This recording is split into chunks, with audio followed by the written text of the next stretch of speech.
10 हाथ वाली बहू की रसोई। सिमरन अकेली रसोई में खाना बना रही थी और साथ में अमित के लिए नाश्ता निकाल रही होती है। तो वहीं राजू अपनी चाची की साड़ी का पल्लू खींचते हुए बोलता है, चाची मुझे स्कूल के लिए लेट हो रहा है, पहले मेरा लंच पैक कर दो। राजू तुम्हें दिख नहीं रहा है, मैं खाना भी बना रही हूँ और तुम्हारे चाचा का नाश्ता भी निकाल रही हूँ। 2 मिनट रुक नहीं सकते? अरे सिमरन कहाँ रह गई, मुझे ऑफिस के लिए लेट हो रहा है। सिमरन के डांटने पर राजू रोता हुआ बाहर जाता है और सिमरन की शिकायत करता है। अब सिमरन खाने का काम करके अमित का खाना बाहर ले आती है और टेबल पर बैठे सब सिमरन के आते ही उसे डांटने लगते हैं। सिमरन, तुमने मेरे बेटे को डांटा क्यों? अगर मेरा 6ठा महीना ना चल रहा होता और मेरी प्रेगनेंसी में कॉम्प्लिकेशंस ना होते तो मैं घर के सारे काम खुद ही कर लेती। जब तुम नहीं थी तब मैं ही पूरा घर संभालती थी। मेरे बेटे को भी तो स्कूल के लिए लेट हो रही है। उसने तुम्हें टिफिन पैक करने के लिए क्या बोला, तुमने उसे डांट दिया? भाभी सच में आप बहुत स्लो काम करती हो, थोड़ा जल्दी हाथ चलाया करो। और अगर भैया का नाश्ता दे दिया हो तो अब हमारा नाश्ता भी लगा लो, मुझे भी कॉलेज के लिए लेट हो रहा है। ये लोग मुझे रोबोट समझते हैं या मशीन? अरे मेरे कोई 10 हाथ थोड़ी ना है जो एक बार में 10 काम करूंगी। सिमरन मुंह बनाकर रसोई में जाती है और जल्दी जल्दी खाना बनाकर सभी के लिए खाना लगाती है। इसी तरह 2 दिन बीत जाते हैं और एक दिन जब सिमरन रात को डाइनिंग टेबल पर हर किसी को खाना परोस रही होती है तो रसोई से रोटी जलने की महक आती है। अरे बहू क्या कर रही हो तुमसे तो एक काम सही से नहीं होता। देखो रसोई से बदबू आ रही है, लगता है तुम्हारी रोटी जल गई। सिमरन जल्दी से अंदर जाती है और जली हुई रोटी हटाकर दूसरी रोटी बनाने लगती है। अभी सिमरन को आए हुए रसोई में 5 मिनट भी नहीं हुए थे कि बाहर से सब उसे आवाज देने लगते हैं। बहू रसोई में गई तो सो गई क्या? अगर रोटी बन गई है तो आकर रोटी दे दो। और देखो अमित की कटोरी में सब्जी भी नहीं है, सब्जी भी निकाल दो। मैं तो परेशान हो गई हूँ अपने घर वालों से। अगर मेरे पास 10 हाथ होते ना तो यही रसोई में खड़े खड़े उनके सारे काम हो जाते। ये लोग इतनी जल्दी मचाते हैं जैसे कि मेरे 10 हाथ हो। अरे छोटे मोटे काम तो ये खुद भी कर सकते हैं। अब सिमरन रोटी का गैस कम करके बनी हुई सारी रोटी घर वालों को परोसती है और इसी तरह कभी रसोई में जाकर गरम रोटी बनाकर लाती तो कभी डाइनिंग टेबल पर खारे सभी को दाल सब्जी अचार देती है। इन सब से सिमरन काफी ज्यादा परेशान हो जाती है। ऐसे ही एक शाम अपने कमरे में जब सिमरन कपड़े इस्त्री कर रही होती है तो अमित आकर बैठकर उससे बोलता है, आज ऑफिस में बहुत काम था, मैं तो बहुत थक गया। सिमरन जरा अलमारी से मेरा नाइट सूट तो निकाल कर देना। हमें देख रहे हो ना, मैं पूरे घर के कपड़े इस्त्री कर रही हूँ। अलमारी से अपनी नाइट सूट आप खुद भी निकाल सकते हैं। तुम्हें तो कोई काम बोलो तुरंत तुम्हारा मुंह बन जाता है। जब तुम मेरी तरह बाहर जाकर मेहनत करोगी ना तब पता चलेगा थकान। सारे दिन घर में खाली बैठी रहती हो फिर भी एक काम नहीं होता। गुस्से में आकर सिमरन स्त्री छोड़कर पहले अपने पति को नाइट ड्रेस देती है। अरे यार ये वाला नहीं, दूसरा वाला चाहिए था। ये नहीं कि जो चाहिए खुद ले लूं। एक तो पूरे दिन मैं घर के कामों में लगी रहती हूँ पर फिर भी इन लोगों की नजरों में मैं खाली बैठी रहती हूँ। सिमरन गुस्से में अपने पति की नाइट ड्रेस निकालकर उसके हाथ में थमा देती है और एक बार फिर इस्त्री करने लगती है। इसी तरह कुछ दिन बीत जाते हैं और एक दिन जब सिमरन खाना खाने बैठती है तो देखती है कि काजल आराम से फोन चला रही है। तो वहीं आशा अपनी बहू को आवाज देती है, बहू जल्दी से मेरे कमरे में आना। इन लोगों के काम कभी खत्म क्यों नहीं होते? अब तो मेरा खाना भी दुश्वार हो गया है। भाभी आप तो ऐसे बोल रही हो जैसे हर वक्त माँ आपसे ही काम करवाती हो। अगर माँ ने आपको आवाज लगाई तो जरूर कोई बात होगी। एक बार जाकर देख नहीं सकती क्या? कौन सा अभी आपने खाना शुरू किया? खाना ही तो बैठी हो, खुद बैठकर फोन चला रही और मुझे बोल रही है। सिमरन मुंह बनाकर अपनी सास के पास जाती है। बहू बाहर बारिश जैसा मौसम है, बारिश हो उससे पहले छत से जाकर कपड़े उतार के ले आ। इस घर में सब काम चोर है। अगर मैं ना रहूं तो ये लोग खुद भी कुछ ना करें। छोटे मोटे काम तो ये लोग खुद भी कर सकते हैं। अब कपड़े उतारने के लिए भी मैं खाना छोड़कर ऊपर जाऊं? सिमरन मुंह बनाकर ऊपर जाती है और कपड़े उतार के लाती है। समय गुजरता है और एक दिन जब सिमरन घर के बाहर झाड़ू लगा रही थी तो उसके पड़ोसन उससे कहती है, बहू आजकल काम खत्म करने में तुम्हें दिन के 2 बज जाते हैं। वैसे तुम्हारे घर के लोग कहाँ गए? कोई तुम्हें मदद नहीं करवाता क्या? आंटी अकेला इंसान क्या क्या करे। मेरे कोई 10 हाथ थोड़ी ना है जो मैं 10 मिनट में सारा काम खत्म कर लूं। पापा जी या मैं तो ऑफिस गए हैं, राजू स्कूल, माँ जी और जेठानी जी हॉस्पिटल गई हैं और काजल तो कॉलेज गई हुई है। अब आप बताओ कौन मेरी मदद करवाए? तुम्हें हर वक्त काम करता देखा मैं तो बड़ा बुरा लगता है। बहू कौन सा तुम्हारी सास हमेशा हॉस्पिटल जाती है और तुम्हारी नंद क्या कॉलेज जाने से पहले या कॉलेज से आकर घर के कामों में तुम्हारा हाथ नहीं बटा सकती?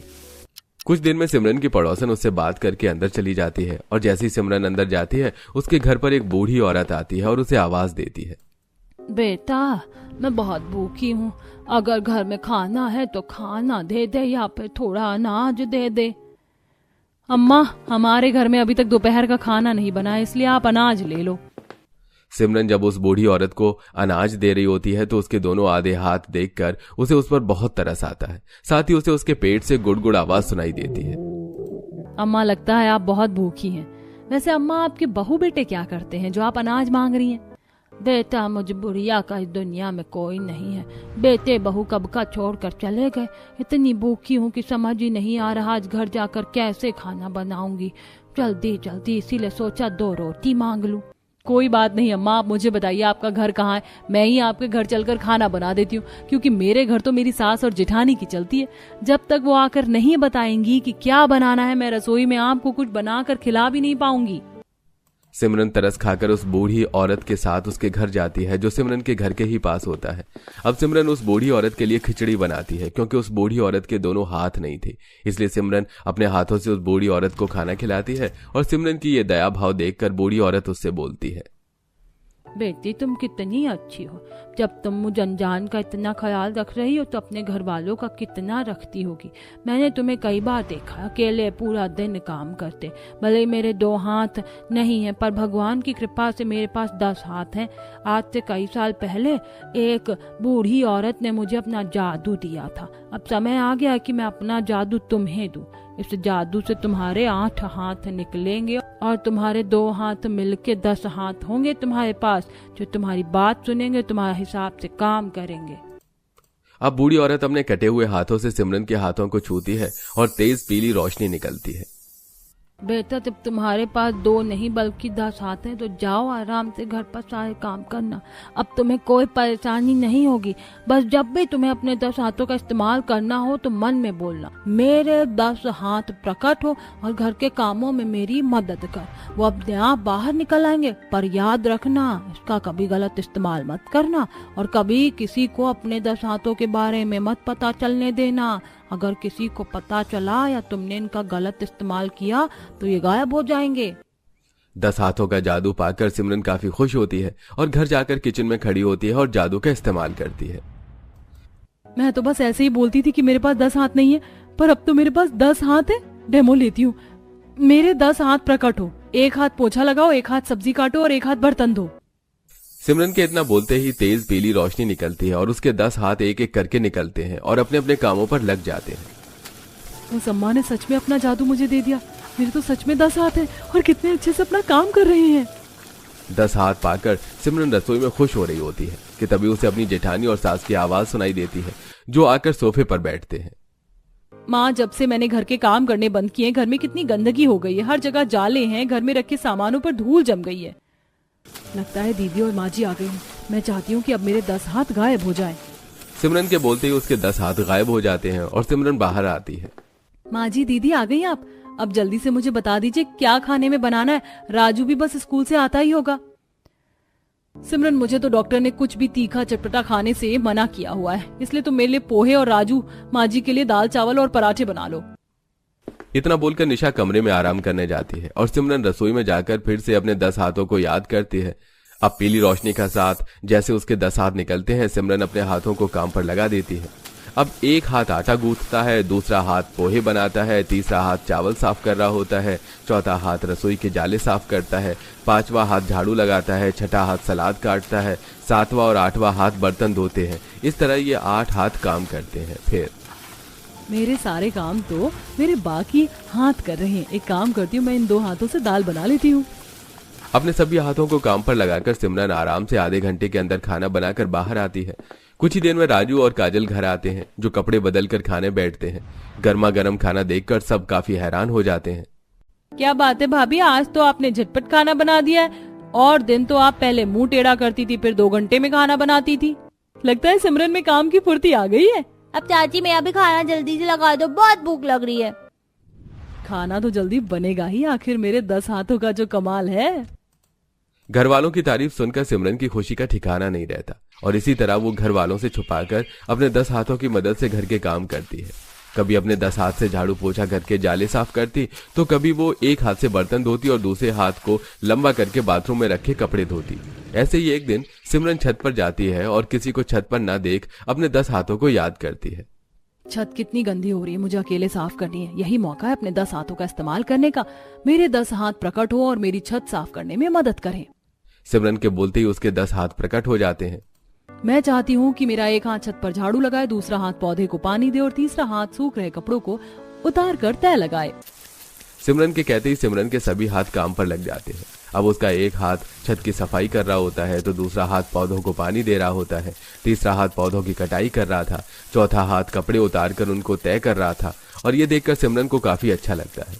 समय गुजरता है और गुजरते समय के साथ अब सिमरन आलसी हो जाती है और एक काम के लिए भी अपने 10 हाथों का इस्तेमाल करती है। ऐसे ही एक दिन अपने कमरे में बैठकर सिमरन फोन चला रही होती है और अपने बाकी हाथों से काम पर लगाती है। आज मैं बहुत थकी हुई हूँ। मैं चाहती हूँ कि मेरा एक हाथ मेरे कमरे की सफाई करे, दूसरा हाथ अलमारी और तीसरा हाथ मुझे फ्रूट्स खिलाए। सिमरन के कहने पर 10 हाथ अपने काम पर लग जाते हैं। अब एक हाथ कमरे की सफाई करता है तो एक हाथ अलमारी और एक हाथ से फ्रूट्स खिलाता है। अरे तुम क्या कर रहे हो? अलमारी जरा ढंग से ठीक करो। सिमरन के बार बार कहने पर भी सारे हाथ गलत काम करते हैं, जिस वजह से सिमरन उन सभी को गायब होने के लिए कहती है, पर कोई भी गायब नहीं होता, जिस वजह से सिमरन अपने असली हाथ से अपने बाकी के हाथों को मारती हुई बोलती है, तुम सब सही से काम नहीं कर रहे हो, गायब हो जाओ। सिमरन के बार बार बोलने के बाद 10 हाथ एक एक करके गायब हो जाते हैं। इसी तरह कुछ दिन बीत जाते हैं और एक दिन जब सिमरन रसोई में अपने 10 हाथों की मदद से काम कर रही होती है तो सोफे पर बैठी आशा आवाज देती है, बहू कहाँ रह गई? अमित कब से तुझे आवाज दे रहा है, उसकी फाइल कहाँ रखी है? मुझे अपने कमरे में जाना है, तुम सब जल्दी से गायब हो जाओ। क्या हो गया मेरे हाथों को? ये सुनते क्यों नहीं मेरी? सिमरन अपने हाथों को बार बार गायब करने में लगी होती है पर उसके हाथ गायब नहीं होते। तभी आशा बोलते हुए रसोई में आती है और अपनी सास को देख सिमरन जल्दी से रसोई का दरवाजा बंद कर देती है। बहू ऐसा क्या कर रही है रसोई में तू, जो मुझे देखकर तूने दरवाजा बंद कर दिया? दरवाजा खोल। क्या हुआ माँ? अरे देख ना बेटा, तू बहू को आवाज दे रहा था, बहू सुन नहीं रही थी, इसलिए मैंने सोचा कि रसोई में जाकर उसे बुला लूं, पर बहू ने मुझे देखकर रसोई का दरवाजा ही बंद कर लिया और अब खोल भी नहीं रही। आशा काफी परेशान हो जाती है और पूरा घर रसोई के बाहर जमा हो जाता है। अब जैसे ही सिमरन के एक्स्ट्रा हाथ गायब होते हैं सिमरन दरवाजा खोलती है। आप सब बेकार ही परेशान हो रहे हैं, मैं बिल्कुल ठीक हूँ। मैं तो बस दरवाजे के पीछे की सफाई करी थी, इसलिए दरवाजा बंद करना पड़ा और मुंह पर कपड़ा बंधा था, शायद इसीलिए आप लोगों को मेरी आवाज नहीं आ रही थी। अरे बहू, दरवाजे के पीछे की सफाई तो तुम दरवाजे के पीछे जाकर भी कर सकती थी, दरवाजा बंद करने की क्या जरूरत थी?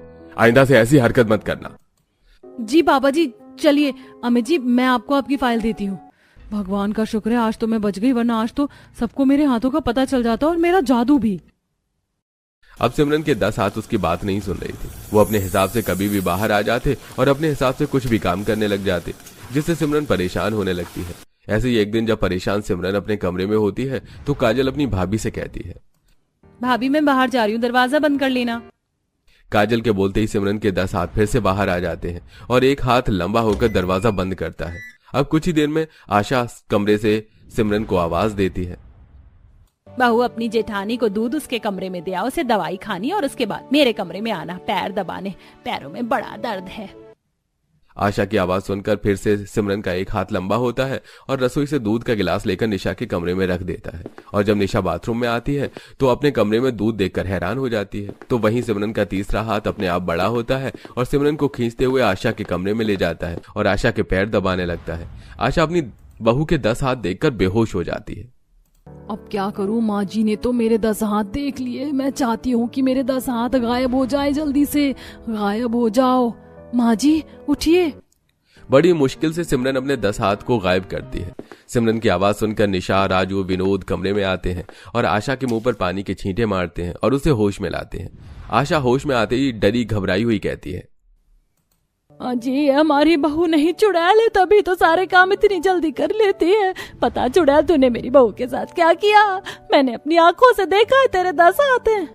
माँ जी आप क्या बोल रही हैं? मैं ही आपकी बहू हूँ और मेरे 10 नहीं 2 ही हाथ हैं। ये चुड़ैल झूठ बोल रही है। आपने वो 10 हाथ बाहर निकाल जो लंबे हो जाते हैं और काम करते हैं। मैंने जब इसे मेरे पैर दबाने को बोला तो इसके 10 हाथ मेरे पैर दबा रहे थे। अरे शांत हो जाओ आशा, अभी सच का पता चल जाएगा। बहू तुम अभी के अभी इस कमरे की सफाई करो, कपड़े इस्त्री करो और राजू के कपड़े बदलो। ये सुनते ही सिमरन के 10 हाथ सबके सामने आ जाते हैं। अब एक हाथ राजू की पिटाई करता है तो दूसरा हाथ गरम इस्त्री में कपड़ों पर रख देता है, जिससे सारे कपड़े जल जाते हैं। चाची मुझे छोड़ो, मेरी कोई गलती नहीं, मुझे दर्द हो रहा है। ये तो सच में चुड़ैल है। लगता है इसके 10 हाथ इसी की बात सुनते हैं। सिमरन की बच्ची अपने हाथ से बोल मेरे बेटे की पिटाई करना बंद करे। मैं इन्हें कंट्रोल नहीं कर पा रही हूँ। आप सबको मेरे 10 हाथों का सच पता चल चुका है, अब ये गायब हो जाएंगे। मैं अपने 10 हाथ खो दूंगी और फिर से पहले की तरह अकेले आप सबके छोटे मोटे काम भी मुझे ही करने पड़ेंगे। जब से मुझे ये 10 हाथ मिले थे मुझे कितना आराम था, पर लगता है मैंने इनका गलत इस्तेमाल किया, तभी आज मेरी नहीं सुन रहे। बताया था मुझे उस अम्मा ने। अब सिमरन घर वालों को सारा सच बताती है और खुद कमरे में जाकर रोती है। कुछ ही देर में अमित घर आता है और जब इसे इन सब के बारे में पता चलता है तो वो अपनी बीवी को चुप करते हुए कहता है, अरे कोई बात नहीं, अगर तुम्हारे बाकी के हाथ गायब हो गए, मुझे समझना चाहिए था, तुम मेरी बीवी हो, कोई नौकरानी नहीं। तुम अकेली मेरा, राजू का, माँ बाप का, सबका ख्याल रख रही हो, इसलिए अब से मैं अपने काम खुद ही किया करूंगा। सिमरन मुझे भी माफ करना, जब तुम नहीं थी तब पूरे घर की जिम्मेदारी मुझ पर थी। तुम आई तो थोड़ा आराम मिला और जब आराम मिला तो मैं भूल गई कि तुम पर क्या बीत रही होगी और मैं भी बाकी घर वालों की तरह हो गई। मैं प्रेग्नेंट हूँ तो क्या हुआ, मैं कोशिश करूंगी कि छोटे छोटे कामों के लिए अब तुम्हें परेशान ना करूं और राजू को भी सिखाऊंगी कि अपना काम खुद करे। निशा और अमित की बात सुनकर सिमरन को काफी अच्छा लगता है और अगले दिन जब सिमरन रसोई में खाना बना रही होती है तो राजू खुद आकर अपना लंच पैक करता है, तो वहीं अमित जाकर अपनी बनी हुई गरम रोटी बाहर लेकर आता है। देखो माँ, अब भाभी का काम भैया कर रहे हैं। काजल थोड़ी शर्म कर लो, तुम भी कल को किसी के घर की बहू बनोगी। सोचो जब तुम्हारे घर की पूरी जिम्मेदारी तुम्हारे ऊपर होगी और तुम्हारे घर वाले अपना चाय का कप उठाकर न रखें तो तुम्हें कैसा लगेगा। मैं बस अपने काम करके अपनी बीवी की थोड़ी मदद कर रहा हूँ, जैसे मैं कर रहा हूँ, है ना चाचा। राजू और अमित की बात सुनकर काजल, आशा और विनोद की नजरें शर्म से झुक जाती हैं। कुछ देर बाद सभी खाना खाकर अपना खाया हुआ प्लेट रसोई में रखते हैं और काजल बिना कुछ बोले सिंक में रखे सारे बर्तन धोती है। कुछ देर बाद जब लास्ट में सिमरन खाने के लिए बैठते हैं तो आशा अपनी बहू को पानी देती है। तू पानी लेना भूल गई थी, मैं रसोई में ही थी तो मैंने सोचा कि मैं ही तेरे लिए पानी लेकर आ जाऊं। अब क्या तू खाने से पानी के लिए उठेगी। अपने घर वालों को अब घर के छोटे छोटे काम करता देख सिमरन को काफी अच्छा लगता है और उसके बाद फिर कभी सिमरन को 10 हाथ की जरूरत नहीं पड़ती, क्योंकि 10 हाथ के रूप में उसका परिवार अब उसके साथ होता है।